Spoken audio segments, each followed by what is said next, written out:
It is a high honor to introduce and welcome to Dad's namesake aircraft carrier, the 45th President of the United States, Donald J.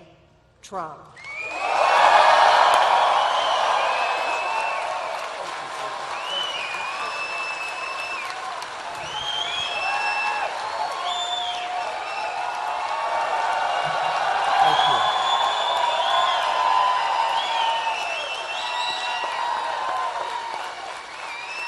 Thank you. Thank you very much. What an honor. You know, they just gave me this beautiful jacket. They said, "Here, Mr. President, please take this home." I said, "Let me wear it." And then they gave me the beautiful hat. And I said, you know, maybe I'll do that. We have a great Make America Great Again hat, but I say, this is a special day, we're wearing this, right? So I have no idea how it looks, but I think it looks good. It's a great looking hat. Just like this is a great-looking ship.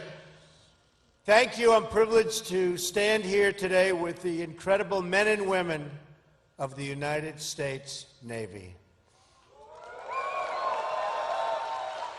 American sailors are the best war-fighting sailors anywhere in the world, and it's not even close. And Susan, I am so glad you could be with us. I know how hard you work, 17 visits. And she wanted things done right, I will tell you. They told me she wanted this one done right in honor of both of her parents, who were great, great people. And we wanted to introduce this beautiful vessel to the American people, and I wanted to be here. I wanted to be with you. So, Susan, and to your family, unbelievable job. Unbelievable.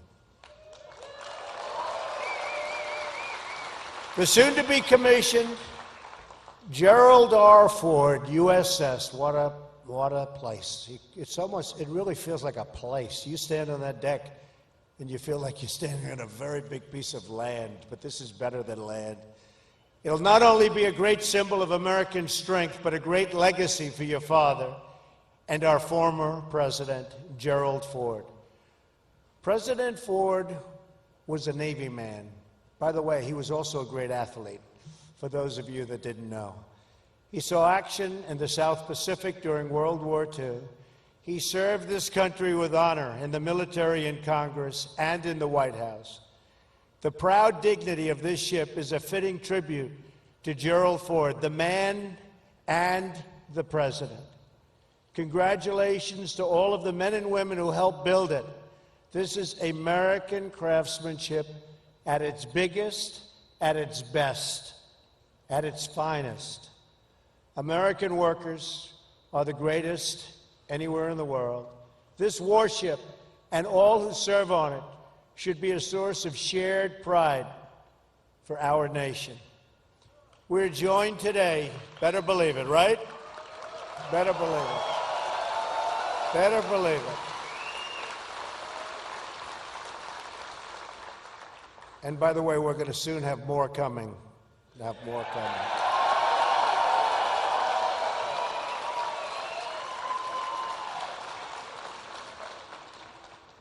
We are joined today by General Mattis, now Secretary Mattis.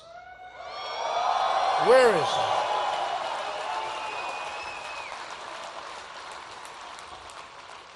Who will be charged with overseeing this great rebuilding of our military might. We will give the men and women of America's armed services the resources you need to keep us safe.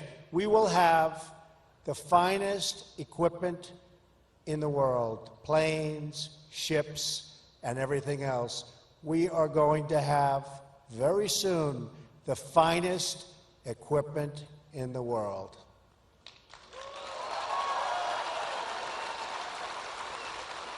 We will give our military the tools you need to prevent war and, if required, to fight war and only do one thing. You know what that is? Win. Win. We're going to start winning again. Admiral John Richardson, Chief of Naval Operations, is with us today as well. Great gentleman. Admiral, we're going to ensure our Navy has the resources, personnel, training, and equipment the kind of equipment that you need. So congratulations, Admiral, and a lot more is coming.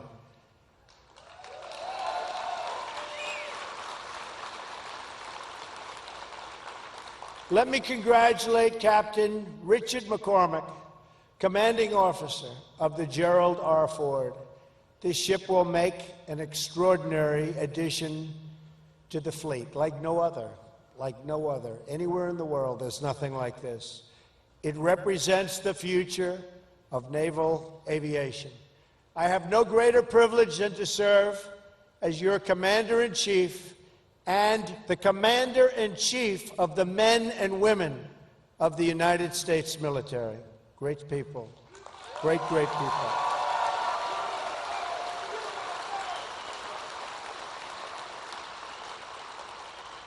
I salute you, and I salute our sailors.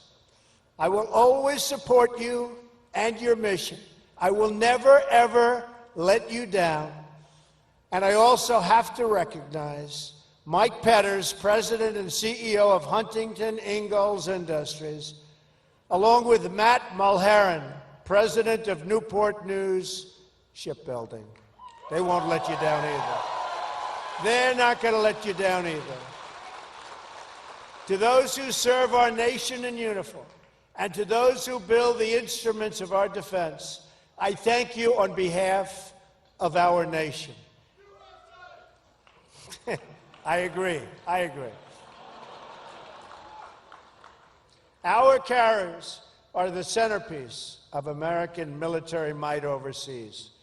We are standing today on 4.5 acres of combat power and sovereign U.S. territory, the likes of which there is nothing to compete. There is no competition to this ship. It is a monument to American might that will provide the strength necessary to ensure peace.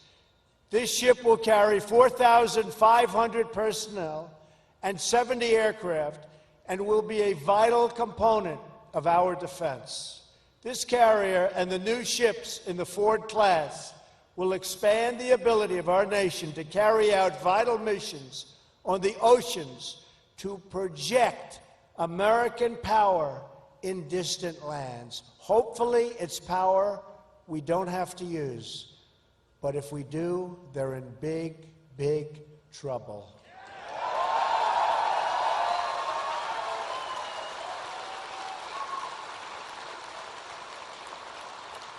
This great aircraft carrier provides essential capabilities to keep us safe from terrorism and take the fight to the enemy for many years in the future.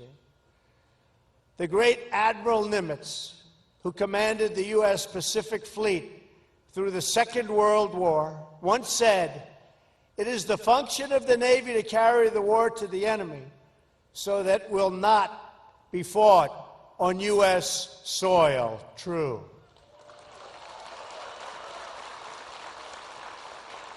And it was under Admiral Nimitz's command 75 years ago this June that the Navy did just that. At the Battle of Midway, you've all known about the Battle of Midway, where the sailors of the U.S. Navy fought with a bravery that will be remembered throughout the ages. Storied bravery throughout the ages. The backbone of the American fleet at Midway was 3 beautiful aircraft carriers, the Yorktown, the Enterprise, and the Hornet. All 3 were built with American hands right here at the Newport News shipyard.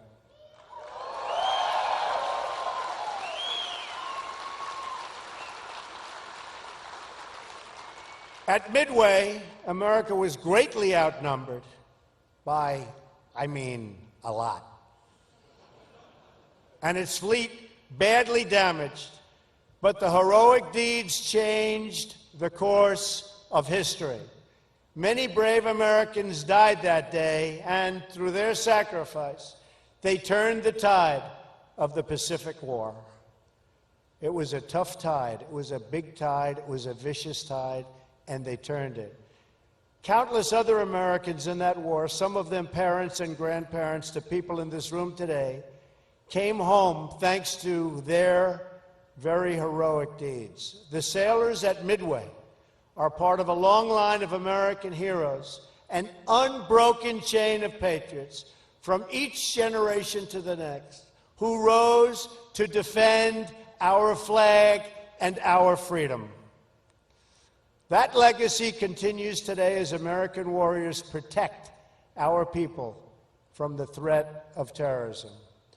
On Tuesday, in my address to a joint session of Congress, I asked Congress to eliminate the defense sequester and to support my request for a great rebuilding of the United States military and the United States Navy.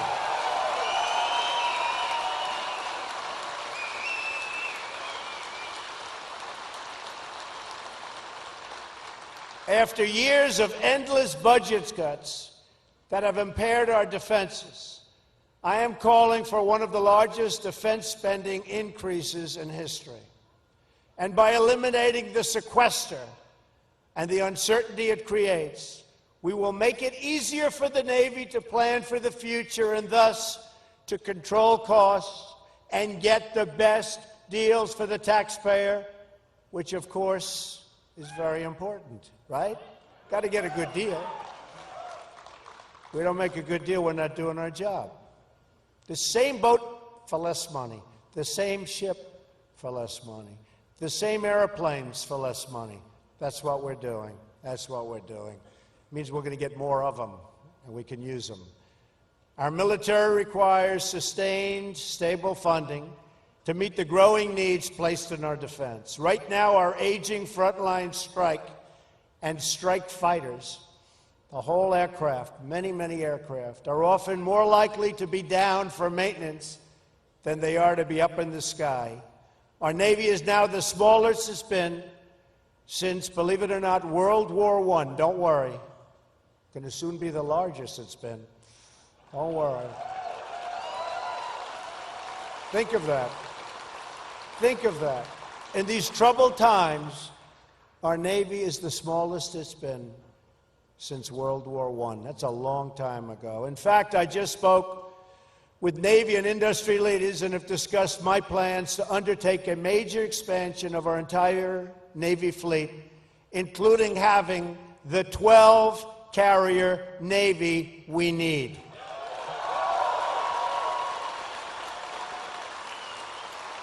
We also need more aircraft, modernized capabilities, and greater force levels. Additionally, we must vastly improve our cyber capabilities. This great rebuilding effort will create many jobs in Virginia and all across America, and it will also spur new technology and new innovation.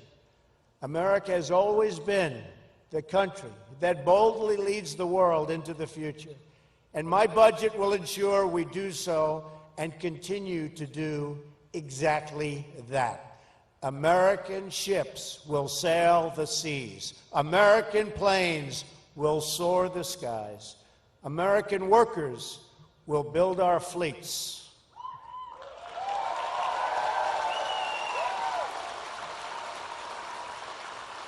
And America's military will ensure that even though the darkest nights and throughout, a bright and glowing sun will always shine on our nation and on our people.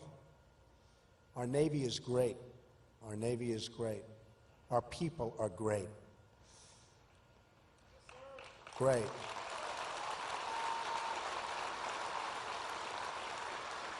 Our republic will meet any challenge, defeat any danger, face any threat, and always seek true and lasting peace. May God bless our military. May God bless our Navy.